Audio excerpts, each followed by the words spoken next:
মায়ার নবীর জিজ্ঞেস করেন আজকে এইরকম কাজ কারবার করলো কেন? ফাতেমা তো জোহরা কই বাবা এরকম কাজ কারবার করলেন কেন বলেন?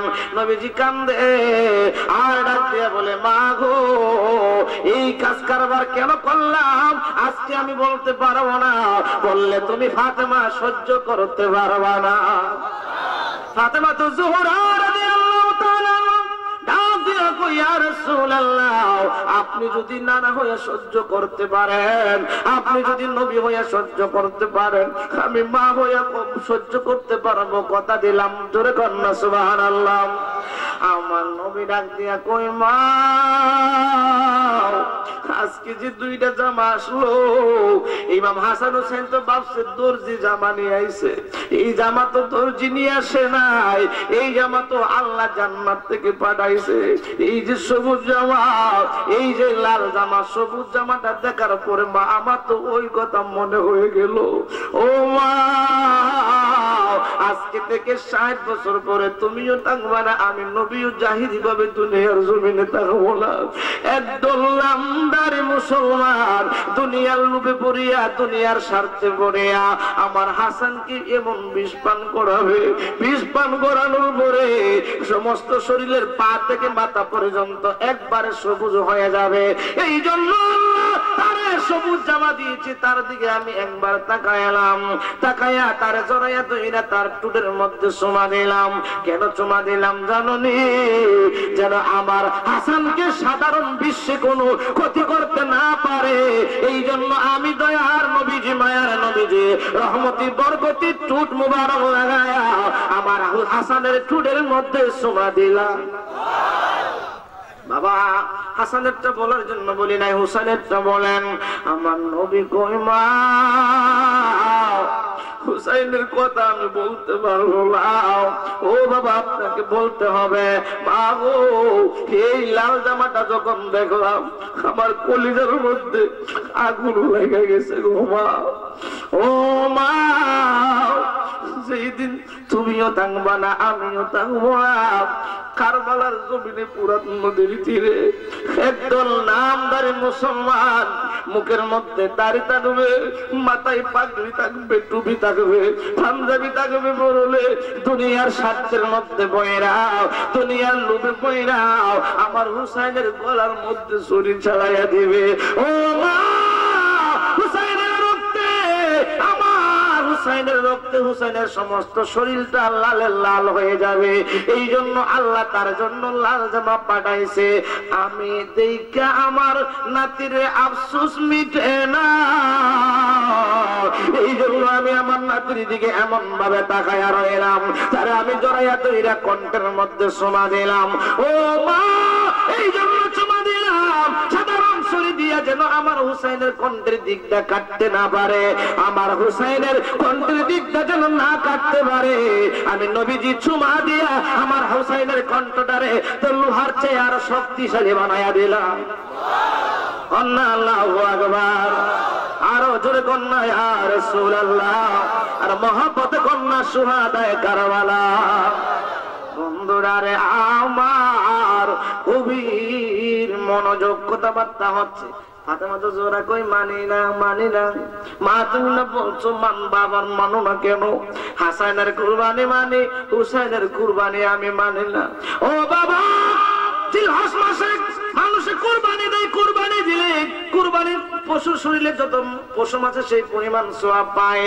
আমার হুসাইন রে কারবালার জমিনে শহীদ হবে, এই শহীদের বিনিময় কি লাভ হবে, কি ফায়দা হবে বলতে হবে, তাছাড়া আমি মানি না। আমার নবী কয় মা আমার হুসাইনের গলার মধ্যে ছুরি লাগাবে, রক্ত পিঙ্কি দিয়া বের হয়ে যাবে, এক একটা রক্তের ফুটা এমনি যাবে না, পিতা যাবে না। ও মা এক একটা রক্তের ফুটার বিনিময় হাসরের ময়দানে আমার আল্লাহ কোটি কোটি গুনাহগার উম্মতকে নাজাত করে জান্নাতে দিয়া দিবেন। ও মা এই জন্য তুমি মানতে হবে। কম মানলাম, কথা হচ্ছে হচ্ছে। এমন টাইমে হযরতে জিবরাইলকে আমার আল্লাহ কই জিবরাইল যা যে জায়গার মধ্যে আমার হুসাইন শহীদ হবে ওই জায়গার কিছু মাটি নিয়ে আমার নবীর কাছে দে। জিবরাইল কয় আল্লাহ মাটি দিলে হইব কি? আমার আল্লাহ কয় মাটি দিলে আমার নবী মাটির কাহিনী বইলা দিব। কন্যা সুবহানাল্লাহ। আমার নবী জানেনি।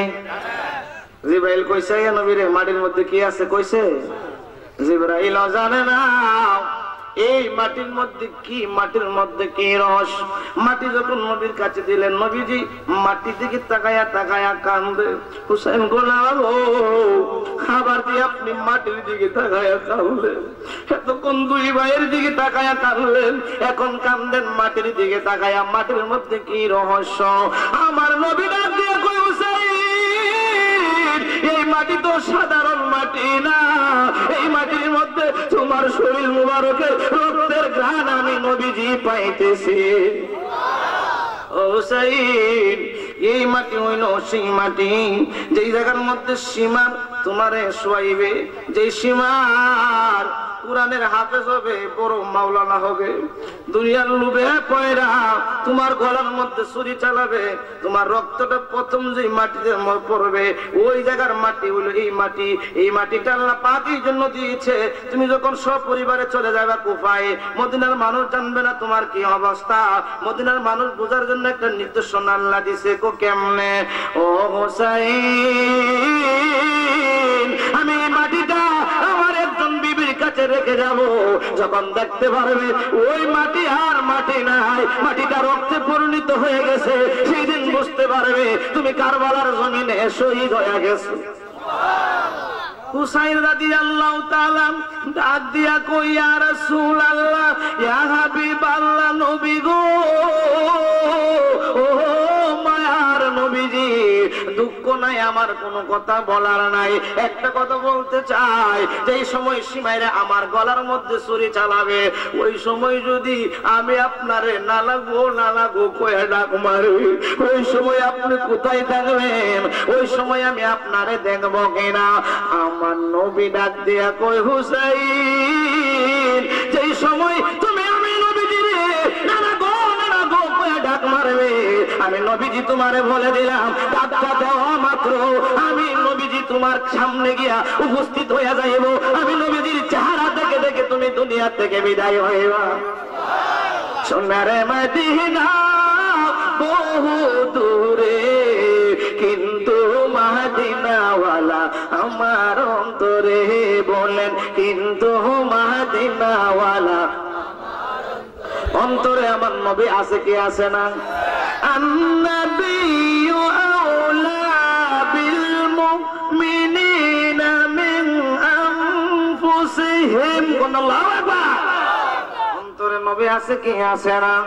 সোনারে মদিনা বহু দূরে কিন্তু মদিনাওয়ালা, বলুন না কিন্তু মদিনাওয়ালা।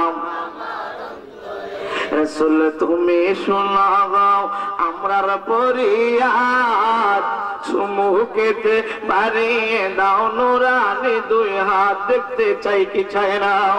চাইলে বাবারা প্রাণ কইলা কইলা বলেন রাসূল তুমি শোনাও আমার পরিয়াদ, সুমুখেতে বাড়িয়ে দাও নুরানি দুই হাত, আমার অন্তর গভীরে মদিনায় আছে রে, মদিনা মদিনা বলে জিকির করে রে, বলেন মদিনা মদিনা বলে সোনার মদিনা বহু দূরে কিন্তু মদিনাওয়ালা, সবাই বলেন কিন্তু মদিনাওয়ালা।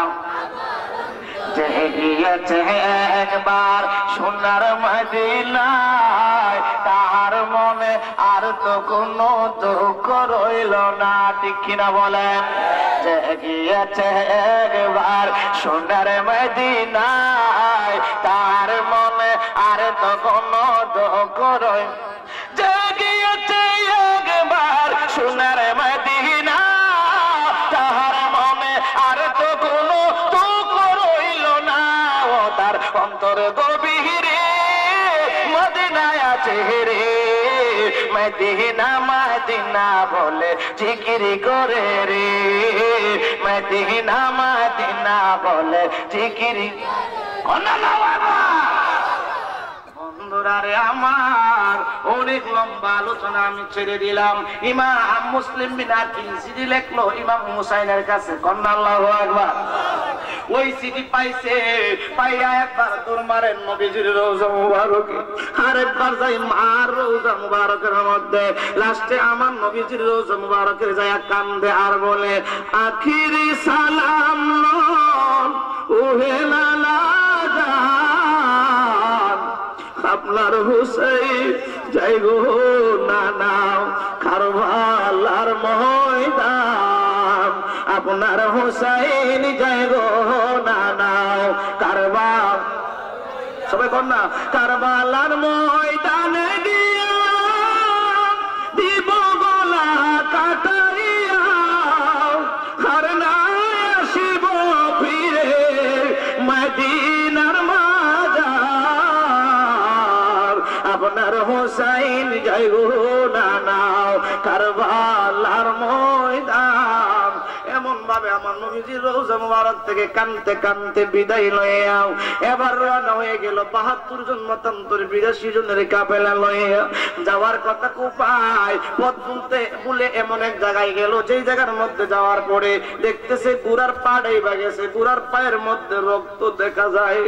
ইমাম হুসাইন কই, কাফেলার লোকেরা রে, ও আমার বাহিনীরা সামনে আর যায় না, সামনে যায় না। আমার দয়ার নবী মায়ার নবী তো এলমে গায়েবের খবর দেনেওয়ালা, আমারে তো বলে গিয়েছে যেই জায়গায় আমি শহীদ হইব ওই জায়গার মধ্যে বুড়ার পা ডেবে যাবে, পায়ের মধ্যে তাজা রক্ত লাগবে, গাছে আঘাত করলে রক্ত বের হবে, তোমরা একটু থামো আমি টেস্ট করে দেই। গেল দুলদুল থেকে নামলেন, নাইমা যখন আপনার খেজুর গাছের মধ্যে আঘাত করে খেজুর গাছ দিয়ে তাজা রক্ত বের হয়ে আসছে। ইমাম হুসাইন কই, কাফেলার লোকের আরে আর সামনে যায় না, এইখানে তাবু গাড়ো, কারণ আমি হিসাব করে দেখেছি আমার নানা বলেছে এই বছর আমি শহীদ হইব, এই বছর মুহররমের 10 তারিখটা হবে জুমার দিন, শুক্রবার। আমি হিসাব করে দেখছি এই বছর জুমার দিন 10 তারিখ পরে এই বছর মনে হয় আমি শহীদ হয়ে যাব কারবালার প্রান্তরে। আর দিন করলেন না, তাবু গাড়লেন।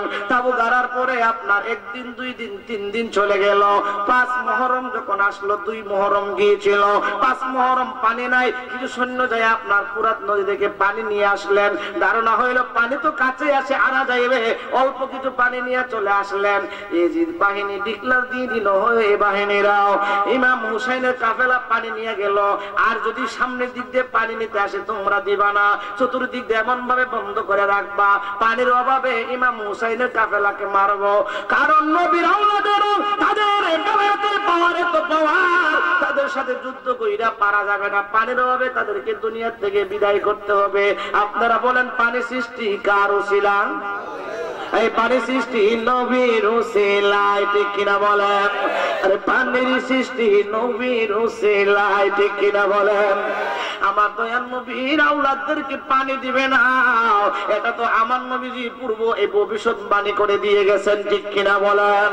আমরা যদিও বলি পানির অভাবে ইমাম হুসাইন সহ পরিবারে কারবালার জমিনে শহীদ হয়েছে, আর একটা জ্ঞান দিয়ে যায় আপনার নবীর গোলামের গোলাম, গোলামের গোলাম, গোলামের গোলাম কাজা করিবে নেওয়ার যদি একটা লোটার মধ্যে সারা ভারতবর্ষের পানি ঢুকাইতে পারে, আবার 1 লোটা পানি ঢাললে যদি সারা ভারতবর্ষের মধ্যে পানি হইতে পারে, ইমাম হুসাইন তো ইচ্ছা করলে ওই আপনার তাঁবুর মধ্যে পানির ঝর্ণা বহাইতে পারতো, ঠিক কিনা বলে? ঠিক কিনা বলে? কিন্তু শিক্ষা দিয়ে গেছেন যে আমরা জীবন দিব, জান দিব, তারপর আমরা ঈমান দিব না, ঠিক কিনা বলে? কারণ ঈমান হলো শ্রেষ্ঠ সম্পদ, ঈমান হলো শ্রেষ্ঠ জিনিস, ঈমান নাই তোমাদের আমলের দাম নাই, ঠিক কিনা বলে?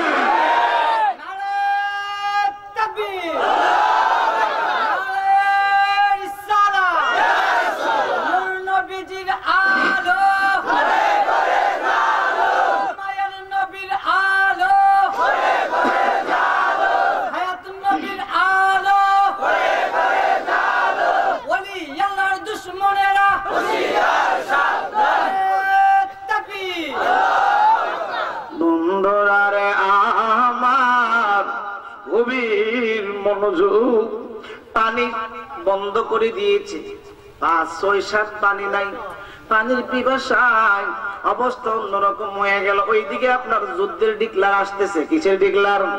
ইমাম হোসেন কই না যুদ্ধ করব না। এইভাবে বলতে বলতে আপনার 9 মুহররম বৃহস্পতিবার, কি বার?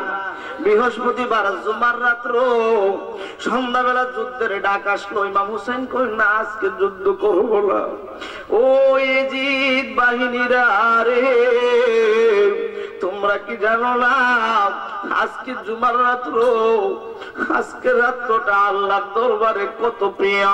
ও ইজিদ বাহিনী কিছু চাই না, আজকে রাত্রটা সুযোগ দিয়ে যুদ্ধ হবে আগামী কালকে সকালে। কারণ আমার নানা তো ইলমে গায়েবের খবর দেওয়ালা। আমার নানা বলছে আমি জুমার দিন শহীদ হইব, কালকে জুমার দিন, আজকে যুদ্ধ হবে না।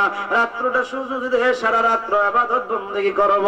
জোরে কন্যা আল্লাহু আকবার। এবার মাগরিবের আজান, এই যে তাবুতেও আজান আছে, আছে কিনা বলেন? ইমাম হুসাইনের তাবুতেও আজান, আজানের শব্দ এক, কিন্তু ভিতরে বাপ ভঙ্গি হইল ভিন্ন। ঠিক কিনা কন? ঠিক কিনা কন? শব্দ এক, বাপ ভঙ্গি হইল ভিন্ন। ঠিক কিনা বলেন? ও আমার বন্ধুরা, শব্দ এক, আজান তো হইতাছে, আজান দিতেছে, কিন্তু তাদের বাপ হইলো আরেকটা। আর ইমাম হুসাইন আজান দিচ্ছে, সেই আজানের মধ্যে নবীর মহব্বত আছে, আহলে বায়তের মহব্বত আছে। ঠিক কিনা বলেন? তো আপনার এশারের আজান হওয়ার পরে সবাই ঘুমিয়ে যাবে। ইমাম হুসাইন রাদিয়াল্লাহু তাআলা কাফেলার সবাইকে বলতেছে, এই কাফেলার ভাইয়েরা, আপনারা তো মনে হয় আমার সামনে লজ্জা পাবেন বিধায় আপনারা যাইতেছেন না। আপনাদের সাথে তো কোনো সূত্রান্তি নাই এজিদের, আপনারা আমাকে ভয় করে যাচ্ছেন না। আমি কাফেলার তাবুর যে লাইটগুলি আছে, লাইটগুলি বন্ধ করে দেই, আপনারা অন্ধকারে যার জন্য চলে যান। এই এজিদ বাহিনীরা আপনাদেরকে ধরতে পারলেও কোনো কিছু করবে না, কারণ সূত্রান্ত হইল আমার সাথে। ঠিক কিনা বলেন? ইমাম হুসাইন রাদিয়াল্লাহু তাআলা ওই আপনার তাবুর লাইটগুলি বন্ধ করে দিলেন। অনেকক্ষণ সময় পর লাইটগুলি জ্বালাইলেন, জ্বালায় দেখতেছে একজন পুরুষও কমে নাই। কন্যা আল্লাহু আকবার।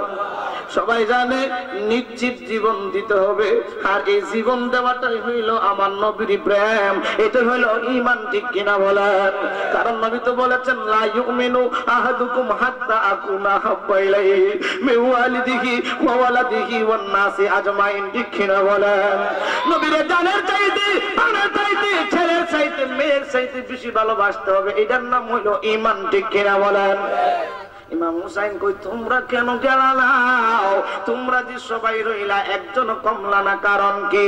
তোমরা তো সুযোগ দিয়েছিলাম, যাইতে পারলা। সমস্ত সাহাবীরা কয়, ও নবীর আওলাদ, আমরা যাব না। আমরা যদি শহীদ হতে হয় আপনার আগে আমরা শহীদ হইব। ইমাম হুসাইন কই, তোমরা কেন শহীদ হইবা? ও ইমাম হুসাইন, আপনার সাক্ষী রেখে আপনার আগে আমরা শহীদ হইব। কেন শহীদ হইবা জানেননি? ও নবীর আওলাদ জানেননি আমরা কেন শহীদ হইব? হাসরের ময়দানে আমরা যখন কেউ হাত কাটা, পা কাটা, গলা কাটা অবস্থায় আনব, আল্লাহ বলবে তোমরা জান্নাতে চলে যাও। আমরা একটা ডাক দিয়া বলবো, আল্লাহ গো, এই যে সাক্ষী ইমাম হুসাইন রাদিয়াল্লাহু তাআলা দাঁড়ায়া রয়েছে, উনারে উপস্থিত রেখে উনার সামনে আমরা শহীদ হয়েছি। উনি হলো জান্নাতের সর্দার, আমরা এমনি জান্নাতে যাব না। জান্নাতে যদি যেতে হয় আমাদের এক একটা রক্তের ফোঁটার বিনিময় নবীজির উম্মত হাজার হাজার কোটি কোটি উম্মতদেরকে আমাদের সাথে দিতে হবে। জোরে কন্যা সুবহানাল্লাহ। এই বলে ইমাম হুসাইন রাদিয়াল্লাহু তাআলা সবাইকে বললেন, ঘুমিয়ে যাও। সবাই ঘুমিয়ে গেছে। যখন আপনার ঘুমটা একটু লাগছে, এমন সময় ইমাম হুসাইনের বোন হযরত জয়নব রাদিয়াল্লাহু তাআলা একটা চিৎকার মারছে। ইমাম হুসাইন কই, বোন কান্দো কেন? ডাক দিয়া কই, ভাই আমি একটু ঘুমের বাপ তৈরা ঘুমাই গেছি, ঘুম আসে না। হঠাৎ করে দেখতেছি তাবুর দরজার মধ্যে আইসা আমরা লালা রহমাতুল লিল আলামিন দয়ার নবী, মায়ার নবীজি দুইটা হাত বাড়ায় বাড়ায় ডাকতেছে, হুসাইন, ও হুসাইন, আয় আমার কোলে, আয় আমার কোলে আয় বলে ডাকতেছে। এই আমি চিৎকার মারলাম রে ভাই, ভাই আগামী কালকে আপনার শেষ দিন হয়ে যাবে। আমার নবী কই না মই পায় না, ঘুমিয়ে যাও। ঘুমিয়ে গেছে। সবাই যখন ঘুমিয়ে গেল, হযরতে শাহরবানো একটা চিৎকার মারছে গো। এই চিৎকারে তাবুর সব মানুষগুলি উইটা এক জায়গার মধ্যে বসে গেছে। ও শাহরবানো কি হয়েছে? শাহরবানো কান্দে আর ডাক দিয়া কয়, স্বামী গো ঘুম আসে না, ঘুম আসে না। হঠাৎ করে চোখের মধ্যে ঘুম আসলো। আসার পরে আমি দেখতেছি কারবালার পুরাত নদীর তীরে একটা জায়গা, একটা মহিলা আউলাকে সে পাগল বেশে দুনিয়ার কোন ঝাড়ু দিয়া নিজের মাথার চুল দিয়া ওই জায়গাটা ঝাড়ু দিচ্ছে। আমি পিছন দিক দিয়ে ডাক দিয়া বললাম, মা আপনি কে, আপনার কি পরিচয়? ওই মহিলাটা যখন চেহারাটা আমার দিকে করলো, ডাক দিয়া কই, ও শাহরবানো আমার তুমি চিনো না? আমি হইলাম খাতুনে জান্নাত ইমাম হাসান হুসাইনের মা ফাতেমা। ডাক দিয়া বললাম, মা গো আপনি কেন এই পুরাত নদীর তীরে কারবালার জমিনটা ঝাড়ু দিতেছেন? কি হয়েছে আপনার? কি জন্য আপনি আপনার চুল দিয়া ঝাড়ু দিতেছেন? ও মা কি বলছে জানেননি? মা বলছে, ও শাহরবানো তুমি তো দেখছো আমার হুসাইন রে সাহাবীরা কুলে কুলে রাখছে, চুলের টুকনাটা আমার হুসাইন রে দেয় নাই। ও মা আগামী কালকে একদল নামদারি মুসলমান তারা আমার হুসাইনকে এই জায়গার মধ্যে শোয়া দেবে, শোয়া বুকের মধ্যে বৈশা গলার মধ্যে ছুরি চালাবে। আমার হুসাইন এই জায়গার মধ্যে গড়াগড়ি করবে। আমার হুসাইনের শরীরে জীবনে ফুলের টুকনা লাগে না বাবা। এই জায়গার মধ্যে যেই কণাগুলি পাথরগুলি দেখা যায়, আমার হুসাইন এই জায়গার মধ্যে ঘোরাঘুরি খাবে, ওই পাথরগুলি আমার হুসাইনের শরীরে লাগবে। আমার হুসাইন কষ্ট পাবে, আমি সহ্য করতে পারবো না। এই জন্য আয়েশা আমি মা ফাতেমা এই জায়গাটা আমার চুল দিয়া ঝাড়ু দিয়া গেলাম। মুহররমের 10 তারিখে কি ঘটাইলেন রব্বানা, বলেন কি ঘটাইলেন রব্বানা? কলিজা পাতিয়া যায় গো শুনিলে তার ঘটনা। মুহররমের 10 তারিখে কোনালা বাবা কষ্ট হইতেছে, অসুবিধা হইতেছে বন্ধুরা রে আমার। সকালবেলা যুদ্ধ শুরু হয়ে যাবে। এই মুহূর্তে ওহাব কালবি নামক একজন নবীর প্রেমিক ছিল ওই এলাকায়, ছিল অন্য জায়গায় বাণিজ্য থেকে বাড়িতে আসার পরে তার মা বলতেছে, বাবারে ওই যে দেখো না একটা তাবু দি সুন্দর একটা তাবু দেখা যায়, ওই তাবুর মধ্যে ইসলামের পতাকা পথ পথ পথ করে উঠতেছে। এই তাবুটা কুফার তাবু না, তুমি যায়া দেখো এই তাবুটা কোন জায়গার। ওহাব কালবি